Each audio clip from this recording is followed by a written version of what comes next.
ಹಿಂದೊಮ್ಮೆ ಭಾರದ್ವಾಜ ಮುನಿಗಳಿದ್ದರು. ಅವರಿಗೆ ಯುವಕ್ರೀತನೆಂಬ ಮಗನಿದ್ದ. ಭಾರದ್ವಾಜರು ತಮ್ಮ ತಪಸ್ಸಿನ ಬಗ್ಗೆ ಎಷ್ಟು ನಿಷ್ಠಾವಂತರಾಗಿದ್ದರೆಂದರೆ ಮಗನಿಗೆ ಶಿಕ್ಷಣ ನೀಡುವುದನ್ನು ಮರೆತು ತಪಸ್ಸಿನಲ್ಲಿ ನಿರತರಾದರು. ಇತ್ತ ಭಾರದ್ವಾಜ ಮುನಿಗಳ ಸ್ನೇಹಿತರ ಮಕ್ಕಳೆಲ್ಲರೂ ವಿದ್ಯೆ ಕಲಿಯತೊಡಗಿದರು. ಪಾಪ ಯುವಕ್ರೀತ ಹಾಗೆ ಉಳಿದು ಬಿಟ್ಟ. ಅವನ ಸ್ನೇಹಿತರೆಲ್ಲರೂ ಅವನನ್ನು ಹೀಯಾಳಿಸುತ್ತಿದ್ದರು. ಈಗ ಯುವಕ್ರೀತ ಯುವಕನಾಗಿದ್ದಾನೆ, ಆದರೆ ವಿದ್ಯೆ ಇಲ್ಲದ ಕಾರಣ ಸಮಾಜ ಅವನನ್ನು ನಿರ್ಲಕ್ಷಿಸಿದ್ದರಿಂದ ಯುವಕ್ರೀತ ತಾನೇ ತಪಸ್ಸು ಮಾಡಿ ದೇವರಿಂದ ವಿದ್ಯೆಯ ವರದಾನ ಪಡೆಯಲು ಬಯಸಿ ಕಠಿಣ ತಪಸ್ಸು ಮಾಡಿದ.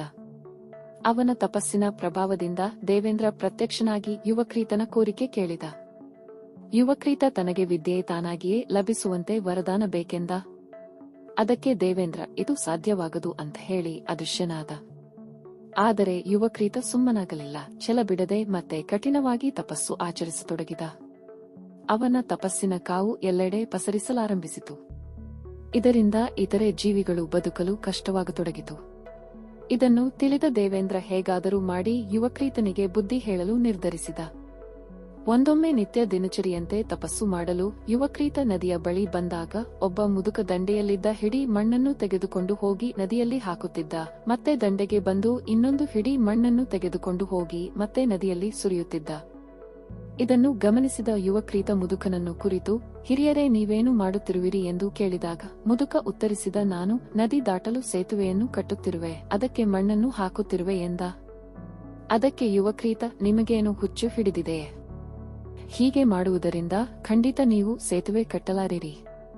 ಸುಮ್ಮನೆ ವೃಥಾ ಕಾಲ ಹರಣ ಮಾಡದೆ ಮನೆಗೆ ಹೋಗಿ ಎಂದ. ಅದಕ್ಕೆ ಮುದುಕ, ಅಪ್ಪ ಯುವಕ್ರೀತ, ಗುರುವಿನ ಬಳಿ ಅಧ್ಯಯನ ಮಾಡದೆ ನಿನಗೆ ತಾನಾಗಿಯೇ ಎಲ್ಲ ವಿದ್ಯೆ ಬೇಕೆಂದಿರುವಾಗ ನಾನೇಕೆ ಸೇತುವೆ ಕಟ್ಟಲಾರೆ ಎಂದ. ಅದಕ್ಕೆ ಯುವಕ್ರೀತ, ನಾನು ಯಾರ ಮೇಲೆಯೂ ಅವಲಂಬನೆಯಾಗಲಾರದೆ ವಿದ್ಯಾರ್ಜನೆ ಮಾಡಬಯಸಿರುವೆ ಎಂದಾಗ ಮುದುಕ ಉತ್ತರಿಸಿದ, ನಾನು ಸಹ ಅಷ್ಟೇ ತೆಪ್ಪಗಳ ಮೇಲೆ ಅವಲಂಬನೆಯಾಗದೆ ನದಿ ದಾಟಬೇಕೆಂದಿರುವೆ ಎಂದ.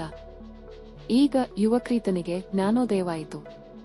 ಕೂಡಲೇ ಅವನು ಮುದುಕನಿಗೆ ನಮಸ್ಕರಿಸುತ್ತಾ, ಹಿರಿಯರೇ ತಾವು ಯಾರೆಂದು ದಯವಿಟ್ಟು ತಿಳಿಸಿ ನನಗೆ ಅರ್ಥ ಮಾಡಿಸಿ ಎಂದು ಬೇಡಿಕೊಂಡ. ಆಗ ಮುದುಕನ ಅವತಾರದಲ್ಲಿದ್ದ ದೇವೇಂದ್ರ ಪ್ರತ್ಯಕ್ಷನಾಗಿ, ಅಪ್ಪ ಯುವಕ್ರೀತ, ವಿದ್ಯಾ ಎಂಬುದು ಪರಿಶುದ್ಧ ಜ್ಞಾನ.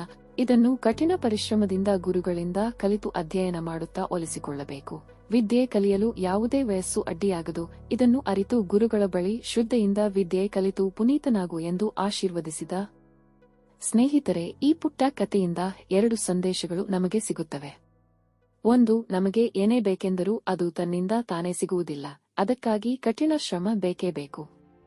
ಎರಡನೆಯದ್ದು, ನಮ್ಮ ಸಮಾಜದಲ್ಲಿ ಈಗಲೂ ಸಹ ನಾವು ಕಾಣುವಂತಹ ಕೇಳುವಂತಹ ವಿಷಯವೇನೆಂದರೆ ಹಿರಿಯರು ಕಿರಿಯರಿಗೆ ಅದೆಷ್ಟೇ ಉಪದೇಶ ಹಾಗೂ ತಮ್ಮ ಜೀವನ ಅನುಭವದ ಪಾಠಗಳನ್ನು ಹೇಳಿದರೂ ಕೆಲವರು ತಮ್ಮ ಮೊಂಡು ಹಠವನ್ನು ಬಿಡಲ್ಲ. ಆದರೆ ಇಂತಹ ಕಥೆಗಳು ಅವರ ಅನುಭವಕ್ಕೆ ಬಂದಾಗಲೇ ಅವರ ಕೊಂಕುತರ್ಕಕ್ಕೆ ಕೊನೆ ಬೀಳುತ್ತದೆ.